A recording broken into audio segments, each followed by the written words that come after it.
संहारक ऐश्वर्य प्रदाता शक्तिदाता जेजुरी गणाधीशित आदिरुद्र श्रीमातंड भैरवा।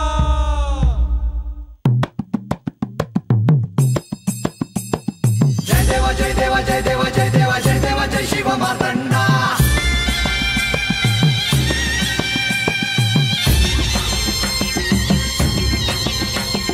जय देवा जय देवा जय देवा जय देवा जय देवा जय शिव मार्तंडा। हरिवर्धना मल्हारी तुझी प्रचंडा। अगडतून नगारा सोन्याची जेजुरी देव गेले जेजुरा निळा घोडा। अगडतून नगारा सोन्याची जेजुरी देव गेले जेजुरा निळा घोडा। पाव में तोडा कमरी कर पटा मिहिर मस्तकी तुरा। खोबऱ्याचा कुटका भंडाऱ्याचा भडका बोल अहंकारा सदानंदाचा येळको सदानंदाचा येळको। जय देवा जय देवा जय देवा जय देवा जय देवा जय शिव मार्तंडा। जय देवा जय देवा जय देवा जय देवा जय देवा जय शिव मार्तंडा। हरिवर्धना मल्हारी तुझी प्रचंडा। जय देवा जय देवा जय देवा जय देवा जय देवा जय शिव मार्तंडा। हरिवर्धना मल्हारी तुझी प्रचंडा। काय बोलत होता? हेच की तुला तुझे मूळ स्वरूप स्मरण होण्यासाठी काय करावे ते। माझ्यासाठी तुम्ही विशेष प्रयत्न करता आहात आणि जर बानूला कळलं तर तिच्यासाठीही। गत जन्मातली एक ठळक घटना देवांना आठवली। त्याच्या संदर्भात त्यांना काही सांगायचे आहे। हो, पण मला काही समजून घ्यायचे नाही। देवा मी येतो। लक्ष्मी देवी वाट पाहत असतील। नाही प्रधानजी, तुम्ही असे जाणे योग्य नाही। बंधू, तुम्हाला माझं बोलणं आवडलं नाही म्हणून तुम्ही जात आहात का? नाही देवी, तुम्ही एकमेकांशी अधिक बोलणं आवश्यक आहे। माझ्या मनात जे जे साचलं आहे ते अशा पद्धतीने व्यक्त होत आहे। मी तरी काय करू? मला कळतंय देवी, परंतु ज्या घटनेचा उल्लेख देव करतायत ती घटना खूप दिव्य आहे। ते स्थान अजूनही अस्तित्वात आहे। भविष्यात ऋषीमुनींना ते ज्ञात होईल आणि सगळ्या शिवभक्तांपर्यंत त्या स्थानाची महती पोचेल। मी एक विचारू? हो देवी। तुम्हाला हे सगळं कसं ठाऊक? म्हणजे गणेश गडावर एक लहान बालक म्हणून आला होता, नंतर असं कळलं की तो एक दिव्य बालक आहे। आज तो माझ्या गतजन्मातील शंका सोडवतो आहे। तुम्हीही तसेच कोणीतरी आहात का? देवी, राज्यकारभाराचा अनुभव असलेला मी एक सामान्य माणूस आहे। देवांचा माझ्यावर विश्वास आहे म्हणून मी मोकळेपणाने बोलतो। पण जेव्हा मला स्मरण होईल तेव्हा मला काय सत्य आहे आणि काय असत्य आहे हे कळणारच। मी देखील त्याच दिवसाची प्रतीक्षा करतो आहे। येतो मी।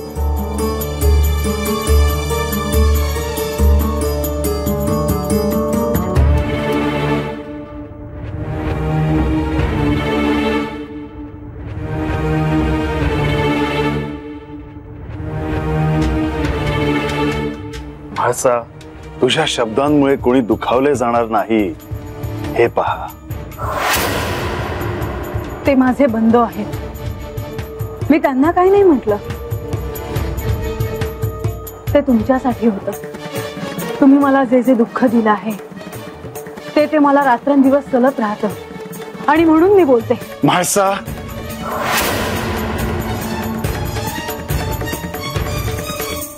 भासा तुला ह्यातून बाहेर पडायला हवं। तुझ्या दृष्टीला आता जे काही दिसत आहे त्याही पेक्षा अनेक अशा गोष्टी आहेत ज्या तुझ्या दृष्टीला आता दिसत नाही आणि त्या गोष्टी तुला समजून घ्यायच्या आहेत. माझ्या हाती काय लागणार आहे त्यातून? ते समजून घेणं तुझ्यावर अवलंबून आहे.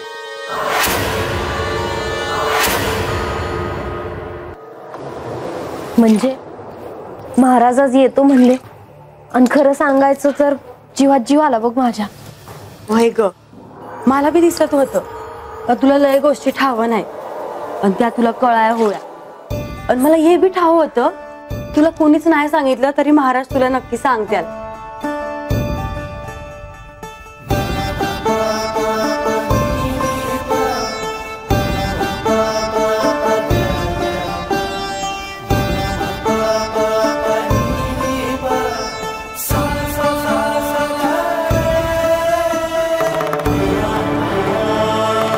म्हणजे महाराजांमुळेच मला हे समज मिळालं बघ. त्यांनीच मला सांगितलं का देवासनी प्राप्त करायचं असेल तर व्रत करावं लागल. त्यांनीच मला हळदीचं शिवलिंग करायला सांगितलं. ते नसते तर माझं काय झालं असतं मलाच नाही ठाव. खरंच ते गुरु आहेत बघ तुझं. आणि मला ठाव आहे का ह्या खेपला बी महाराज मला पक्क वाट दावते.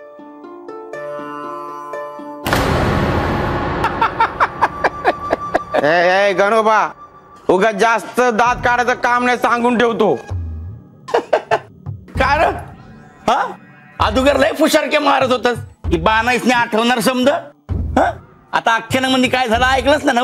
अरे म्हाळसा देवीनी सांगितलं समज त्यासनी पार्वती देवी बद्दल. वय वय ठाव आहे मला. पर त्या काय म्हणल्या ठाव आहे ना? काय? अरे त्यांच्या गुरुकडूनच त्यासनी कळालं पार्वती देवींबद्दल. त्यासनी कुठे आठवलं? अरे तेच म्हणतोय मी. अरे गुरुकडूनच कळतंय समज. तेव्हा तू बी मला विचारत जा.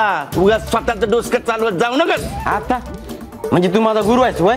अरे नाहीतर काय. अरे तुला ह्या गडावर कामाला लावलं कोणी? म्या. गडावरची समधी काम शिकवली कोणी? म्या. बकरीवाणी म्या म्या काय करतोस? आमा तू मला कामावर ठेवलं म्हणजे तू माझा गुरु झालास वय? हा खरा गुरु असताच ना तर हे समजा मला ऐकून दाखवलं नसतं. असं बोलण्या परीच माझ्या पाठीमागं उभं राहिला असताच बघ.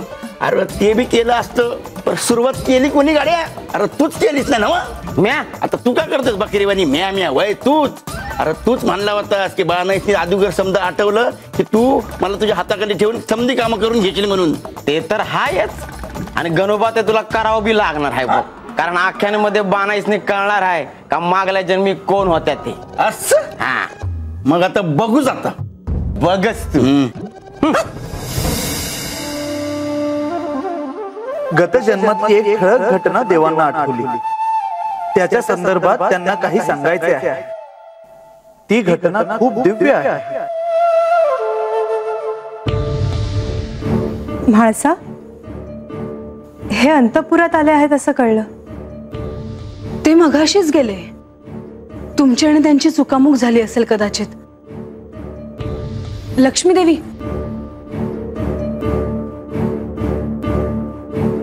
तुम्ही जर घाईत नसाल तर मला तुमच्याशी बोलायचे आहे. हो बोला ना.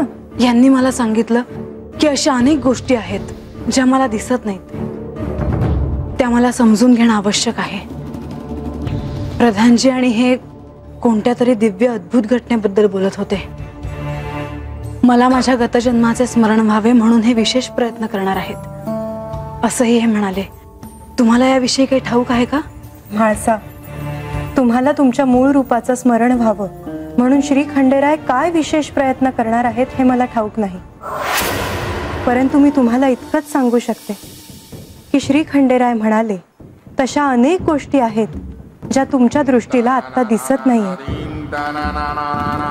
त्यासाठी तुम्हालाच प्रयत्न करावे लागतील. म्हणजे तुम्हाला देखील हे सारं ठाऊक आहे? तर मी त्याबाबत बोलणं उचित नाही. परंतु ह्या साऱ्याचा साक्षात्कार तुम्हाला होणारच आहे. परंतु त्या दिवसापर्यंत तुम्हाला श्री खंडेरायांची शिष्या होऊन त्यांचं मार्गदर्शन घ्यावं लागेल. आणि प्रसंगी तुम्हाला तुमच्या पत्नीच्या भूमिकेतून बाहेर पडावं लागेल.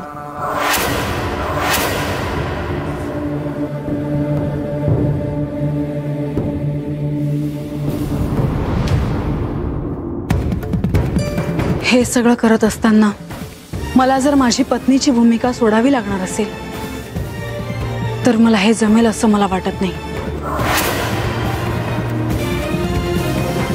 भानू एक विचारू का? नाही, महाराज घरला येते आल असं म्हणले खरं, पर ते नक्की येत्याल ना व? असं का वाटलं तुला? अगं महासाताईसनी हे कळालं तर त्याला इतर आगा करत्याल. त्यांनी महाराजांनी येऊ दिलं नाही तर?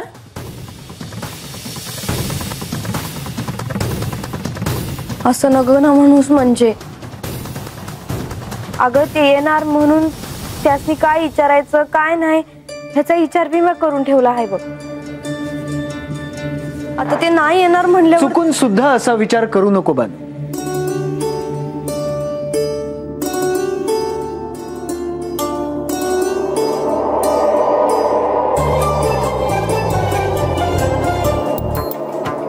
महाराज. नारायण नारायण.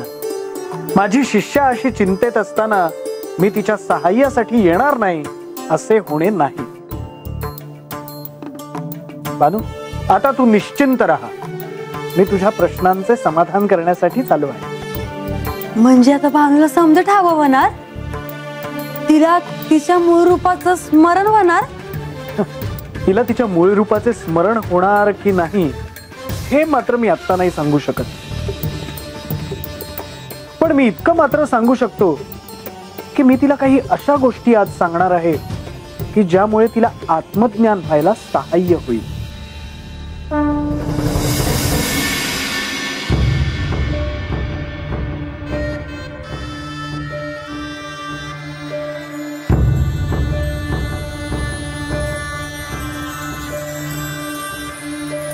नारायण नारायण. बानू, आता तुझे डोळे उघड. आता तुझ्या मनात काय आहे ते विचार. महाराज, देवांनी मला सांगितलं का जेजुरी गडावर आख्यान होणार आणि त्या आख्यानात तुम्ही जी कथा सांगाल त्यातनं मला आणि म्हाळसाताईंना आमच्या मूळ रूपाचं स्मरण होणार. होय बानू, ते खरे आहे. आणि तुझ्या गतजन्मीच्या अस्तित्वाच्या खुणा शोधतानाचे तुझे प्रयत्न मला दिसत आहेत.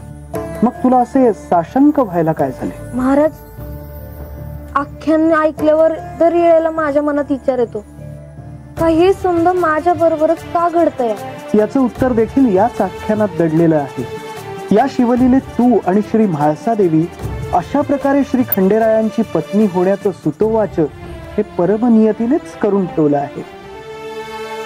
ज्या क्षणी तुमच्या दोघींपैकी एकीला कोणाला तरी तुमच्या मूळ स्वरूपाचे स्मरण होईल त्या क्षणी तुला तुझ्या सर्व प्रश्नांची उत्तरं मिळतील. म्हणजे महाराज, मला एक सांगा का हे समजा व्हावं असं महादेवासनीच वाटत होतं.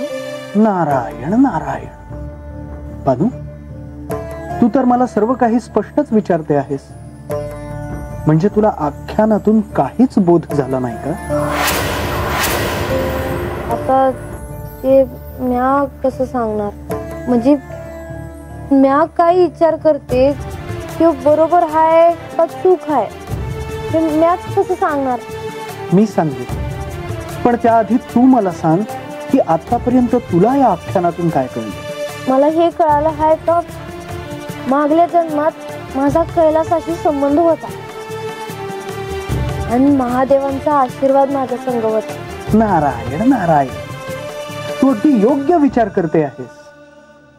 आज मी तुला सांगतो की या जन्मात तुझ्या आयुष्यात जे काही घडणार आहे त्याचं बीज हे कैलासातच रोवलं गेलं होतं.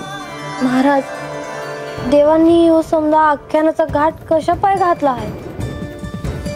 म्हणजे मला आन म्हाळसा देवीसनी ते समजा सांगून का नाही टाकत. आणि त्यांनी समजा सांगितलं तर आम्हाला बी कळणार होय आम्ही कोण आहोत ते. कारण ती एक साधना आहे बानू. बानू, तू एक गोष्ट ध्यानात ठेव. हा परीक्षेचा क्षण आहे. तुझ्या अस्तित्वाच्या खुणा तुला शोधायच्या आहेत. त्यातूनच तुला मार्ग काढायचा आहे. श्री खंडेरायांनी मनात आणले तर ते एका क्षणात तुला आणि श्री म्हाळसा देवींना सारं काही सांगू शकतात. पण तसे केल्याने तुमची दोघींची योगिनी साधना पूर्ण होणार नाही. अत्यंत कठीण अशी साधना आहे ती. गुरु सद्गुरूंच्या आशीर्वादाशिवाय, त्यांच्या मार्गदर्शनाशिवाय ती शक्य होणार नाही. तुला आणि श्री म्हाळसा देवींना या आख्यानाच्या निमित्तानेच स्वतःची ओळख शोधायची आहे. महाराज एक सांगाल, म्हणजे आमासनी, म्हणजे मला किंवा म्हाळसाताईसनी जिला पहिल्यांदा आपल्या मूळ रूपाचं स्मरण होणार, तिला देवांसंग कैलासाला जायला मिळणार. खरंच तसं होणार? आणि आमासनी नाही आठवलं तर? नारायण नारायण नारायण नारायण. असं होणं शक्य नाही बानू. असा मनात विचारही आणू नको. एक गुरु म्हणून मला तुला हे निक्षून सांगावंसं वाटतं. उभय महाराज, जे माझ्या मनात होतं तेही विचारलं बघा मी. बानू, तू माझी शिष्या आहेस आणि मला ठाऊक आहे की एका साधकाला दिव्य साधक बनवण्यासाठी जे गुण त्याच्या अंगी असावे लागतात हे सर्व तुझ्यात आहे. तुमचीच कृपा आहे म्हणायची. नाही बानू, ते तू प्राप्त केले आहेस आणि मला खात्री आहे की हे आख्यान सुरू असताना तुला किंवा श्री म्हाळसा देवींना तुमच्या मूळ स्वरूपाचे स्मरण नक्की होईल. आणि तसे जर झाले नाही तर काय करायचे याचा विचार श्री खंडेरायांनी करून ठेवला असेल.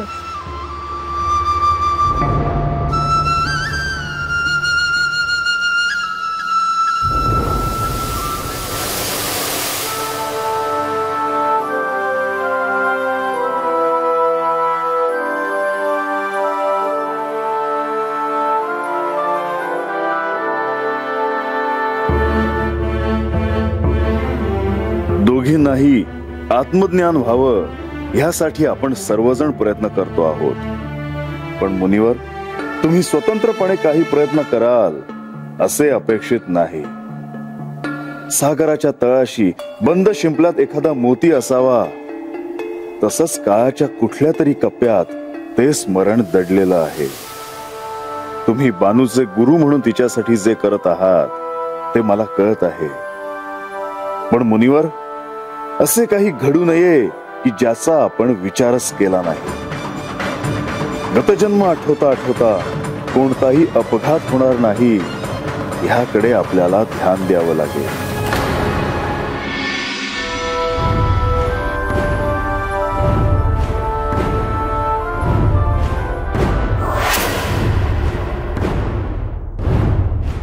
मानू, आता आपण अगदी पहिल्यापासून या आख्यानाकडे वळूया.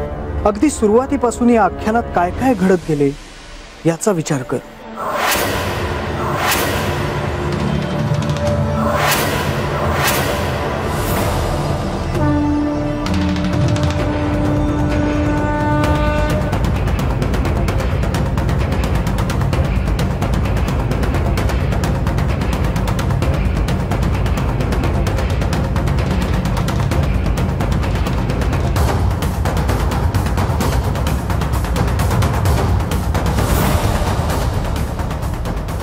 आज जे हे आख्यान सुरू होणार आहे ते पुढील काही काळ सुरू राहणार आहे.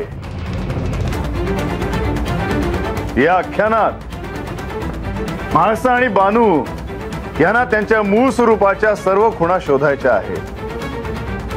यात जर श्री म्हाळसा देवी आणि बाणाई यांना काही शंका असतील तर त्याचे निरसन हे बालस्वरूप करतील.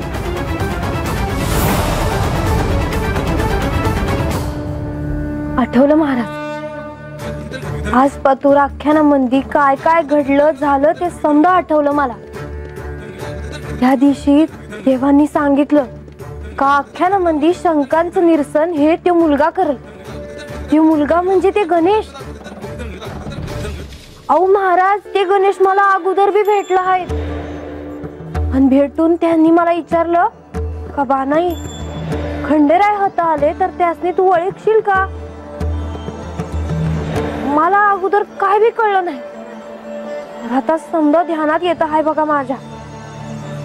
अहो महाराज, म्हणजे त्यासनी ठाव होत का म्या खंडेराय तता आल्यावर त्यासनी ओळखणार नाही ते? नारायण नारायण. बानू, या आधीही ते तुला तुझ्या वस्तीवर भेटायला आले होते. हा, तेव्हा तुला येऊन भेटण्या अगोदर ते या जेजुरीतूनच तुला भेटायला यायला निघाले होते. आणि त्यावेळी त्यांनी तुला जो प्रश्न विचारला होता तोच त्यांनी श्री खंडेरायांनाही विचारला होता. काय सांगता असं महाराज? काय झालं बानू? महाराज, अवध त्यासनी समज ठाव आहे.